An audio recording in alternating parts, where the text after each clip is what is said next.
Hello and welcome to the Brutal Iron Gym podcast, where our goal is to cut through the BS and deliver the brutal truth about topics related to health and happiness.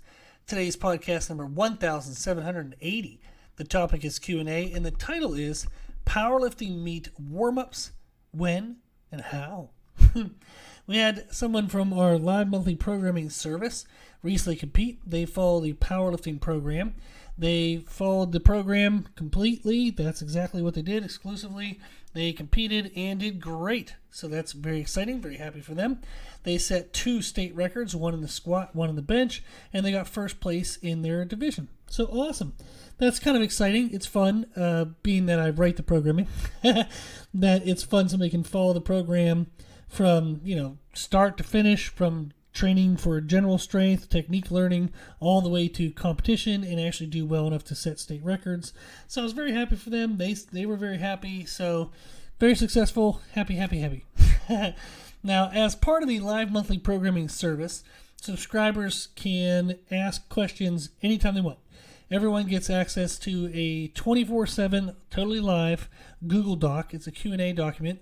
They can write down any question. I answer any questions as personalized as I can and as straightforward as I can, and I do that every single week. So it's a fun opportunity for people to get great programming and be able to ask one-on-one type questions, but the service is only $50 a month. Pretty awesome. I think it's a pretty good blend of getting good programming, but also getting the chance to ask questions and learn along the way. I think the learning component is the most beneficial part, so I wanted to always be able to include that. Now, questions they had about their meet were, when should they warm up for each lift, and how should they warm up for each lift? So when they go into the competition, if you've never competed before, or if you have, you're now aware. But when you go to the competition, there are going to be multiple groups of people, and they're called flights. So flight A, flight B, flight C.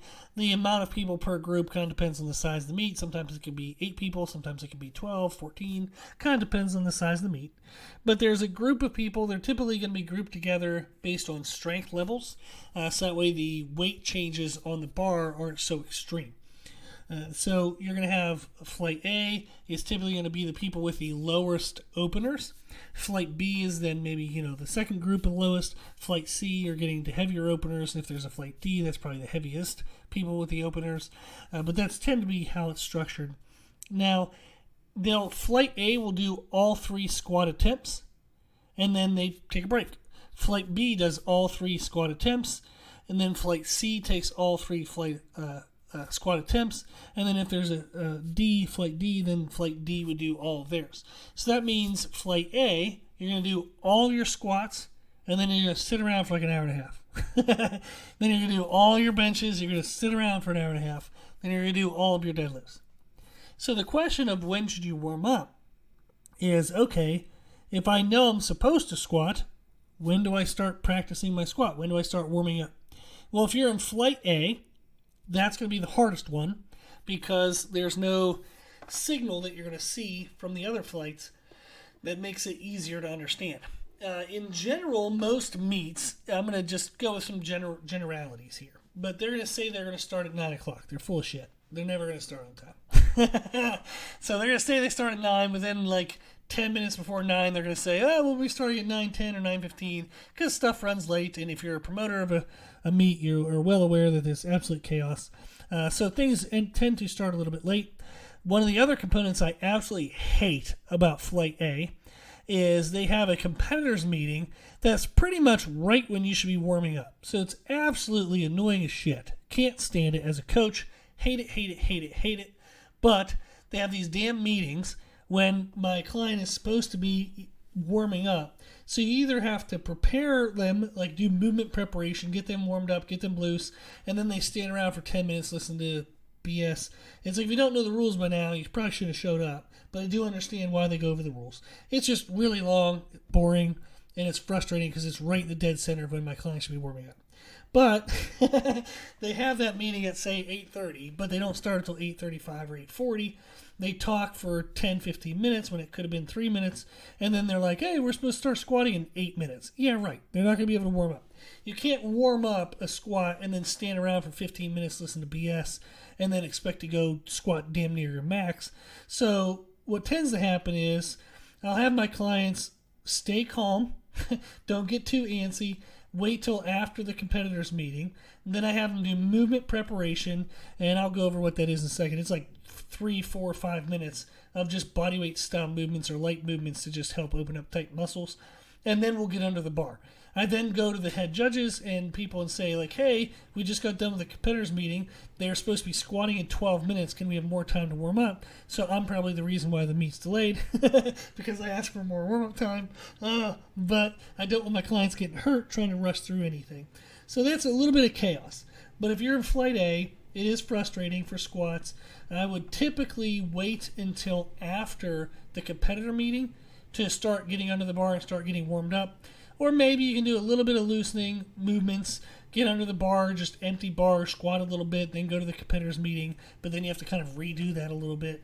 But I would not do too much before the competitors meeting because you're just going to stand there and get tight while they BS about stuff and it takes forever. So, if anybody runs a meet and they're listening to this, they're probably very frustrated because I seem very negative. But I apologize. I do understand it's chaos and you have to do what you have to do.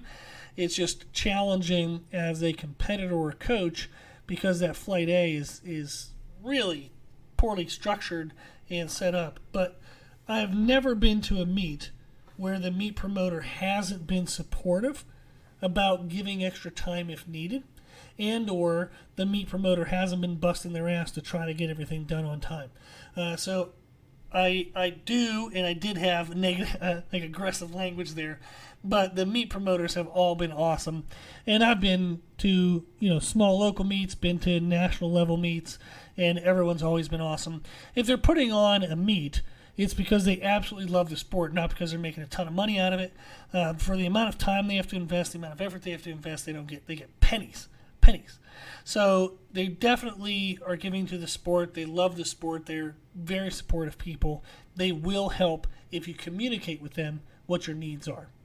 So if you're in Flight A squats, I would wait till after the competitor meeting. Then I would start doing a little bit of movements to warm up the hips, to maybe activate your core. Just feel like you can get some blood flow going before you put a bar on your back. Some examples I use with clients are leaning over Cossack squats to help open up the groin. We might do some just alternating reverse lunges, some bodyweight squats, some hands on hip good mornings, try to work on a hinge, try to open up the hamstrings, the adductors. We might do like a deep squat with their hands on their feet and their arms inside their knees, so then they have to externally rotate the hips out. The whole idea is just try to get your hips and glutes and adductors loosened, get them ready to go, get some blood flow through in there. Okay, then pretty much everything else is a lot easier. Is the group before you, if you're in Flight B. So you would look and see, okay, well, when is Flight A starting their second attempts? That's typically whenever you would start to kind of get yourself warmed up. Or if you're in Flight C, you would say, okay, when is Flight B starting their second attempts? That's when you should start warming up. So if you're in a ladder flight, or if you're in Flight A of bench press, people are finishing up squats, recognize that they're going to go through their second attempts, their third attempts. There's going to be maybe a 10-minute transfer time for the people to change over the equipment to get it from squat to bench. So if you're in Flight A, when Flight before you is starting their third attempts, I would start warming up and getting yourself moving, because you have the entire time that they're using for third attempts plus that transitional time to get yourself warmed up and ready to go. So ladder flights, Flight B, C, D, when the flight before you is starting their second attempts is when you should start moving yourself around, start getting under a bar, start getting prepared. Flight A is, since there's transitional times between squat and bench and deadlift, when the flight before you is getting into their third attempts, is when you should start doing movement prep and get yourself under a bar and start moving things around. So that's a little bit about the when. Now, what's important to also know is the stronger you are or the weaker you are will change a little bit about when you start. The stronger you are, the more warm-up sets you're going to have. You might want to start a little earlier. the not as strong as you are, the less warm-ups you're going to have. You might not need to start as early. But that gives you at least a little bit of an idea of when would be a good time frame, like a ballpark. So flight A, it's when the flight before you is starting their third attempts. For flights B, C, D, etc., it's when the flight before you is starting their second attempts. Okay, now, how should you warm up for each lift? Well, for squats, I like for a person to do some kind of movement preparation for their hips, maybe a little bit core, maybe some shoulders if they have some external rotational issues to get their hands on the bar. But we just want to get some blood flow through the hips, core, upper back, just get the body moving. I tend to do body weight movements or very light things like resistance bands or hip circles, things like that. You just want to get some blood flow, you want to get some body heat going, you want to start producing some adrenaline, some endorphins. You want to use that stuff as your volume to get warmed up. Body weight and very lightweighted resistance. I really do not recommend getting under a bar and doing a bunch of sets of a bunch of reps. So you don't want to squat the bar for 10 reps, 95 pounds for 10 reps, 135 for 5 reps, 185 for 5 reps, 225 for 3 reps, 275 for 2 reps. It's just way too much volume. Use body weight, use small movements to get your blood flow and your volume in. I like doing singles when we touch a bar. So when my clients are doing a squat, we do singles. When they do bench, singles. Deadlift, singles. The reason why is because then we can practice the starting commands and all that stuff. So they can practice unracking the bar on the squat. They can practice their walkout. I can give them the start command. They can start, they can go down, they can come up. I can give them the rack command. So we get to practice everything exactly as it will be in their opener by doing single reps. So I use the movement prep work as their volume. And then when we touch a bar, we just do singles. Now, I've done this for people who first meet ever. I've done this for people who have, top 50 national totals and state records and huge totals. So I like this. I prefer it at pretty much all levels. I really believe it gets the person in the right mindset for the opener. Now, if you're a client of mine, the weights that you should use, the increases you should use, are exactly what we use in training. I have all my clients warm up and do everything as they would in a meet, so that way it feels very similar. The body knows exactly what's happening. So just follow the normal sequence you use in squats, the normal weight load sequences, same thing, bench and deadlift. Now, if you're not a client of mine, I'm going to give you some general suggestions. Again, you don't have to use this, but it's a good place to start and then tweak for yourself. But typically, if somebody is doing an opener of under 315 pounds, whether it's squat, bench, deadlift, I would recommend that you start at the bar and then do 25-45 jumps, 45-pound jumps. What this means is you do the bar, then you throw a 25 on each side, which makes it 95 pounds. Then you take the 25 off, you put a 45 on each side, which makes it 135 pounds. Then you add a 25, makes it 185. Then you take the 25 back off. Now you have two 45s on, 225. Now, that's going to be a little more challenging if you're using kilogram plates. They're typically going to be having 25 kilogram plates, which are actually 55-pound plates. And then you have 20 kilogram, 15 kilogram, 10 kilogram, 5 kilogram, all the way down. Your 10 kilogram plates are roughly your 25-pound plates. Your 20 kilogram plates are roughly your 45-pound plates. So if you have the opportunity, you can kind of use just the 20 and the 10s as you would 45s and 25-pound plates. So that's a little cheat code if you get a chance. But typically you're going to be warming up with multiple other people on the same apparatus as you are. So you're going to have to blend that. If they're using weird jumps, I would suggest you take some of the plates off and do the jumps that you want. Don't let somebody else dictate your warm-ups. But they're probably going to want to use 25 kilogram plates, not 20 kilogram plates. And most meat promoters are going to have more 25 kilogram plates around than they will 20 kilogram plates. So a 25 kilogram plate is a 45-pound plate plus a 10-pound plate. So that means you can do 25 kilogram plates, then add like a 5 kilogram plate, and that would be like a 45 and a 25. Also, all meets pretty much have a chart for us crazy Americans where we can convert the kilograms on the bar over to pounds so we know where we're at.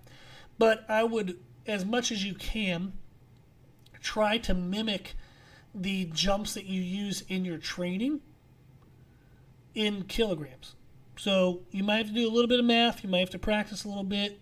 But that is what I would recommend, is start at the bar, do 25, 45 switch jumps till you get to about 80% of your opener.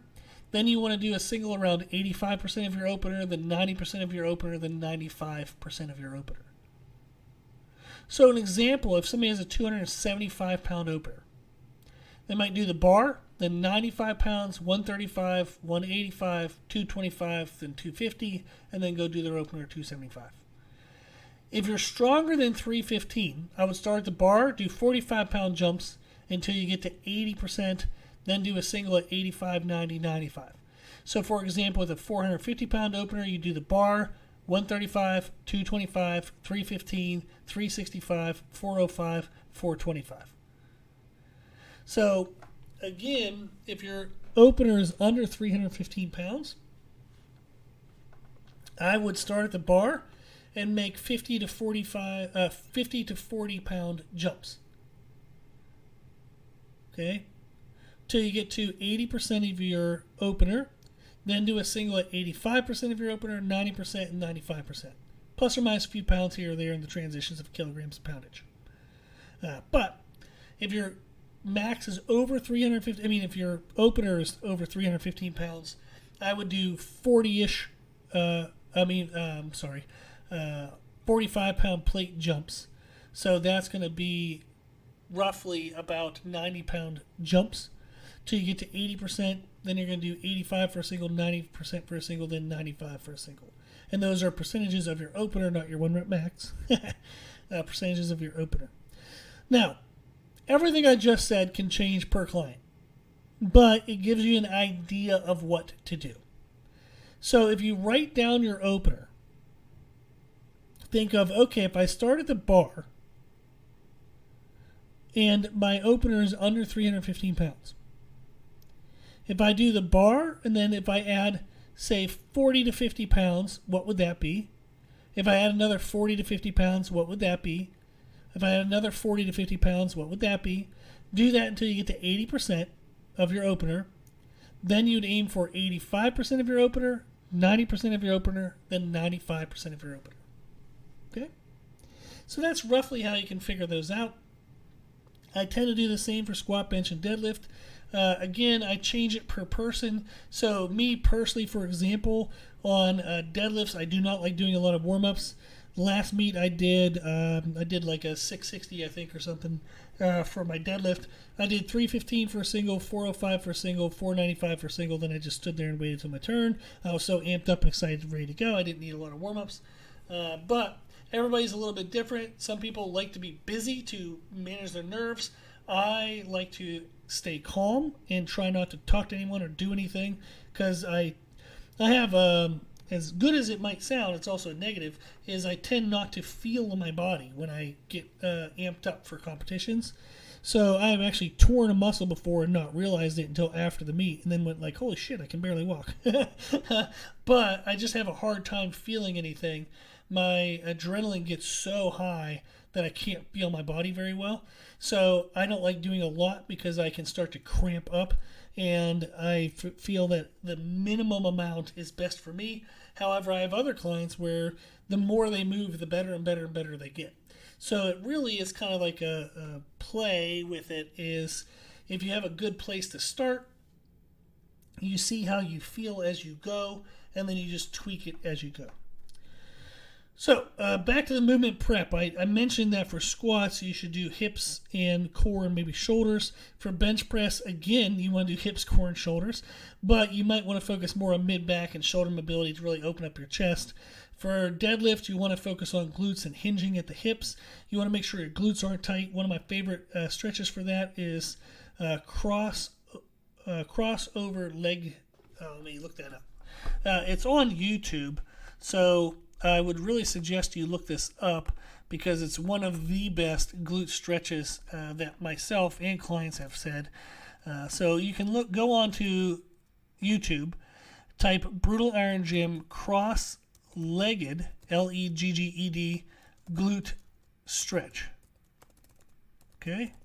So, Brutal Iron Gym cross-legged glute stretch. Okay, there it is. And you'll see me in the front of our gym on some stretching mats. Then I'm going through this stretch that helps open up the glute muscles, make sure they're not tight so you don't get a lower back cramp, and you can get into proper starting position for the deadlifts. There's also another really good stretch for tight hip flexors and upper quads you might want to do before squats. That title is Brutal Iron Gym Lunge Stretch Treatment for tight hip flexors and upper quads. So you can check both those videos out. Really good stuff to get you started and make sure that you can move correctly and have proper positions in those main lifts. Okay, hopefully that was a lot of information that was good and it made sense. If you have any additional questions, just let me know. My email is brutalirongym@gmail.com. And again, if you're looking for great programming, like I said, this person was able to use only the programming from our live monthly programming service and compete, set state records, and do exceptionally well.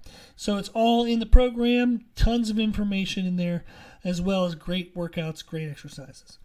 If you have any questions, email me. My email is brutalirongym@gmail.com. If you like the podcast, please share the podcast. If you like the podcast, please consider donating to support the podcast, which you can do on our website. Also, if you like the information we share in the podcast, you can find more from us on our social media channels. You can find us and follow us on Instagram and YouTube under the name Brutal Iron Gym. As always, I hope this was helpful, and thank you for listening.